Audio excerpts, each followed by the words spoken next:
messieurs les professeurs, bonjour à toutes et à tous. Nous vous avions laissé la possibilité de poser vos questions sur la continuité pédagogique dans la période que nous connaissons, qui est tout à fait inédite et dans laquelle justement on peut se poser beaucoup de questions. Et donc je vais tâcher d'y répondre. Mais avant d'y répondre, je voudrais d'abord vous remercier pour l'extraordinaire travail que vous avez fait depuis le début de la fermeture des écoles, des collèges et des lycées. Chacun a pu voir qu'en une semaine, vous avez transformé vos pratiques pédagogiques, vous vous êtes adapté et chacun a pu voir aussi l'importance du travail que cela a nécessité pour vous. Donc pour tout cela, un grand merci et bravo, vous avez toute mon admiration pour toute cette adaptation qui a été faite. Alors je vais prendre les questions les unes après les autres, elles ont été regroupées pour me permettre de pouvoir vous répondre.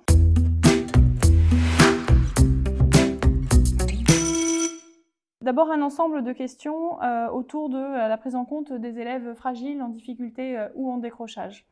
C'est notre sujet majeur en matière de continuité pédagogique. Comment ne pas perdre des élèves dans le processus que nous connaissons actuellement. Nous savons qu'il y a déjà du décrochage dans le système scolaire, malheureusement. Il y a un risque pour qu'il y ait plus de décrochage dans la période que nous connaissons actuellement. Ce qui attache les élèves à l'école, c'est leur professeur. C'est le professeur qui fait ce lien, c'est un lien pédagogique, mais c'est aussi un lien affectif qui existe entre les professeurs et les élèves. Et on est capable, ou en tout cas il faut pouvoir être capable de restituer cette présence du professeur à distance.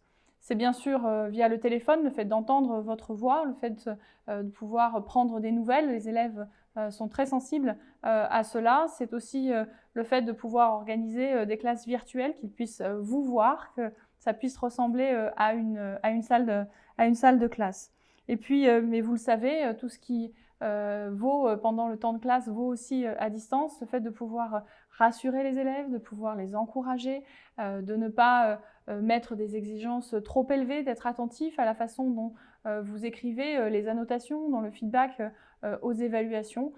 Tout cela est extrêmement important. On sait qu'il y a des choses qui peuvent être déformées dans la distance et donc vraiment être attentif à tout cela. Mais je suis sûre que vous l'êtes. Une autre chose peut-être utile, c'est de pouvoir vous appuyer sur des relais.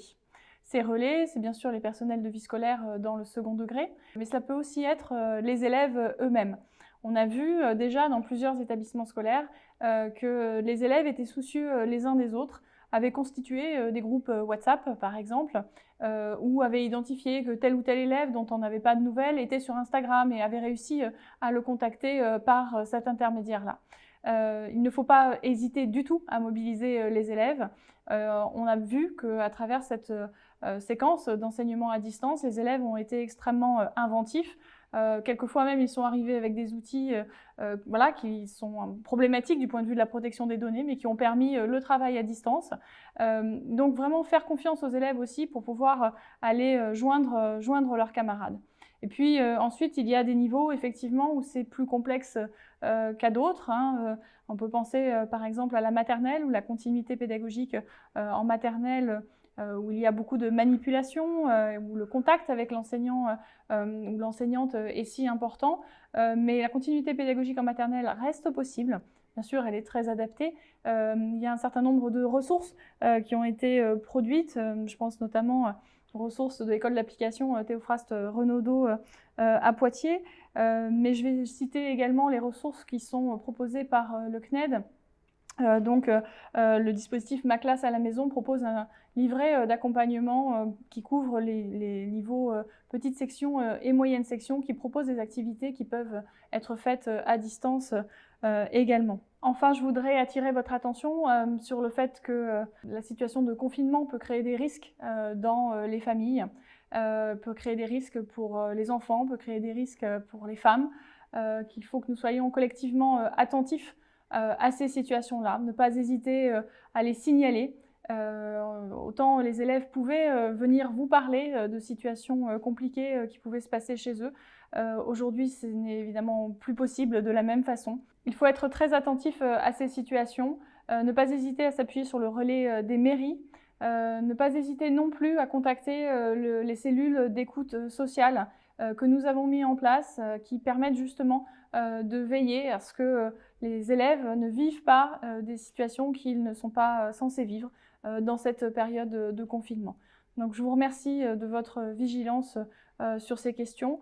On sait que, ou plutôt on ne sait pas justement comment nous retrouverons les élèves à la sortie du confinement. Il faut être très attentif au-delà des situations extrêmes de maltraitance domestique. Il peut y avoir aussi phénomène de déprime plus ou moins sérieuse. Il nous faut être attentif à tout cela et en tout cas, la dimension pédagogique peut être une dimension qui donne du sens à cette expérience de confinement, permet aux élèves d'être attachés à quelque chose qui continue de les faire grandir, dans lequel ils peuvent se projeter. Donc merci de ce que vous faites dans ce domaine-là. Et puis évidemment, ce seront des choses qu'il faudra reprendre quand on reprendra les enseignements en présentiel.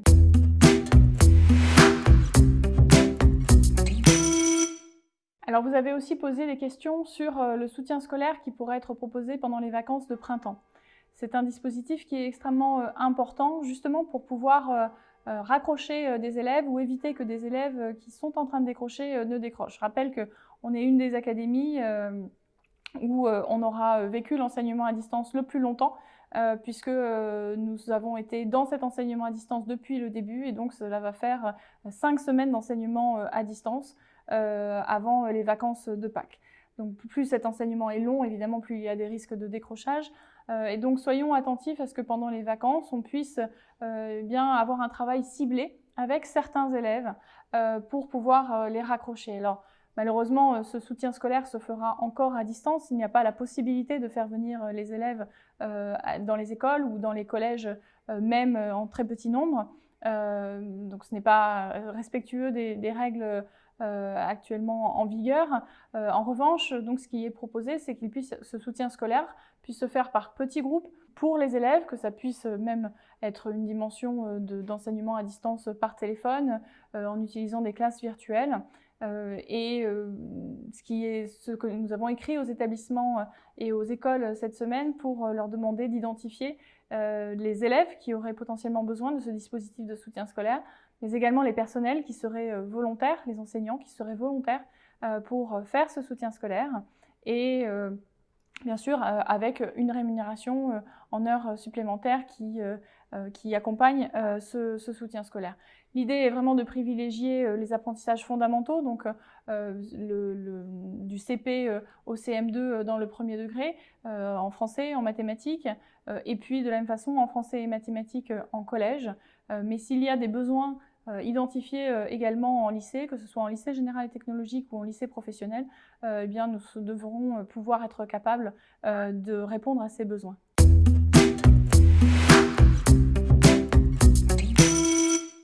Vous avez posé également un certain nombre de questions autour de la progression pédagogique. Est-ce que la continuité pédagogique implique de poursuivre la progression pédagogique? Et avec ces questions aussi des questions autour de l'évaluation des élèves. Alors ce sujet est très important. Je pense que vous expérimentez en cette 4e semaine le fait que au bout de 4 semaines, on ne peut pas continuer à faire des révisions ou de la consolidation avec les élèves. Il y a un moment où voilà, il y a une forme d'ennui, de routine qui s'installe et donc les élèves sont aussi curieux de découvrir de nouvelles notions. On doit pouvoir poursuivre la progression pédagogique, mais le faire bien sûr en étant extrêmement attentif à la façon dont cela peut être perçu et reçu et intégré par les élèves dans le contexte actuel. Être attentif au fait que il faudra sans doute prendre beaucoup plus de temps pour expliquer ces notions, que de toute façon le temps de classe ne se réplique pas de la même façon en enseignement à distance, puisque voilà, on a évoqué une durée quotidienne de travail pour les élèves de 3 heures, ce qui est la moitié moins au moins de ce qui est fait en présentiel. Donc on avance moins vite à distance, beaucoup moins vite. Ce qui est important, c'est de s'assurer que tout le monde avance et que le rythme est adapté à chacun des élèves. Pour cela, l'évaluation, mais pas l'évaluation formative, pas l'évaluation sommative ni l'évaluation certificative, l'évaluation formative, celle qui permet de mettre en activité les élèves, de donner du feedback à ce travail-là. cette évaluation formative, eh bien, elle permet de savoir si les nouvelles notions que vous avez abordées ont pu être perçues. En matière d'évaluation, vous avez entendu que donc, les examens, le brevet, le baccalauréat, le CAP, le BEP, vont être adaptés et s'appuyer quasiment intégralement sur le contrôle continu. Ce contrôle continu, ce sont donc les notes qui auront pu être données pendant toute l'année scolaire, à l'exception des notes qui sont données pendant la période de confinement. C'est un point extrêmement important à rappeler. Vous pouvez donner des notes dans la période actuelle, mais ces notes sont uniquement là pour donner un indice aux élèves, ne doivent pas être un facteur de contrainte de participation à l'enseignement à distance. Et ce qui est peut-être encore plus aidant par rapport à cette dimension d'évaluation formative, c'est que vous puissiez évaluer les élèves plutôt par compétences pour pouvoir et donner un feedback aussi sur l'acquisition de ces compétences.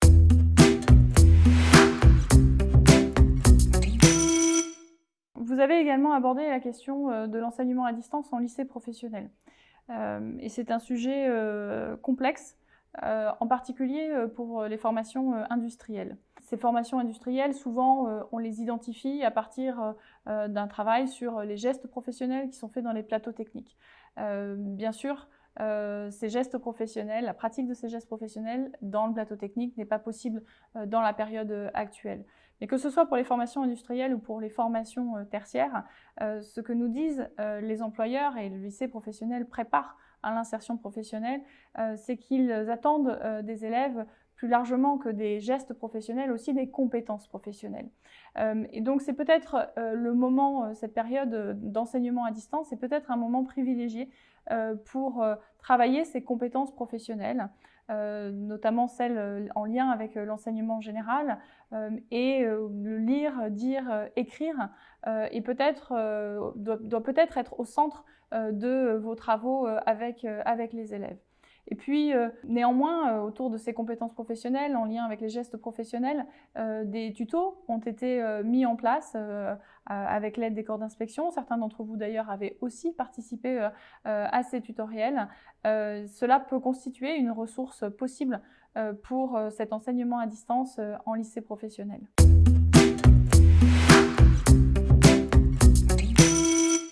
Pour terminer, vous avez posé de nombreuses questions sur les outils du travail à distance, de l'enseignement à distance, le fonctionnement, parfois les dysfonctionnements des END en collège et en lycée. Sachez qu'on est extrêmement mobilisé, bien sûr, sur la résolution de ces problèmes techniques. Il y a eu des progrès depuis le début de cet enseignement à distance.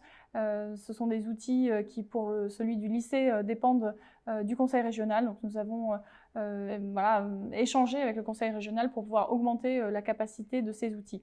C'est des outils qui sont par ailleurs très bien faits, vous avez pu les expérimenter. Ils proposent des services de messagerie, des services de dépôt de documents, des services de webconférences qui permettent de faire des classes virtuelles.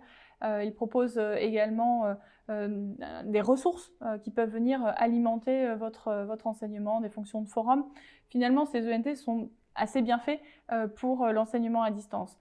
Nous butons cependant, c'est vrai, sur des limites techniques, quelquefois des ralentissements qui peuvent être extrêmement frustrants et je vous comprends. Ça s'est amélioré depuis le début de la fermeture des collèges et des lycées. Nous continuons de surveiller les flux de connexion et les dysfonctionnements pour que qu'on puisse continuer de renforcer la fiabilité de ces outils. Vous avez aussi la possibilité d'utiliser les outils du CNED, le dispositif Ma classe à la maison, qui est donc le dispositif qui permet des révisions et de la consolidation des acquis, et puis l'outil de la classe virtuelle, qui est un outil qui fonctionne très bien et pour lequel nous n'avons pas eu de retour d'incidents techniques.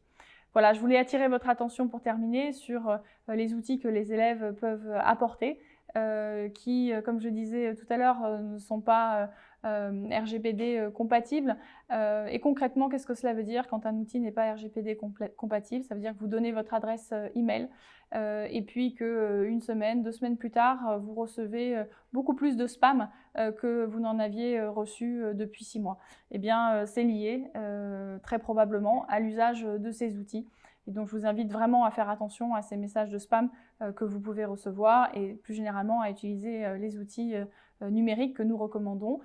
sur l'intranet du site académique, vous trouverez une rubrique consacrée justement aux outils que vous pouvez utiliser dans le cadre de cet enseignement à distance. Voilà, j'en ai terminé. Je vous remercie. Vous avez été plus de 500 enseignants à poser des questions autour de la continuité pédagogique, sur d'autres sujets aussi, mais il y en avait une grande majorité sur la continuité pédagogique, donc nous avons consacré cette session de questions-réponses à ce sujet de la continuité pédagogique.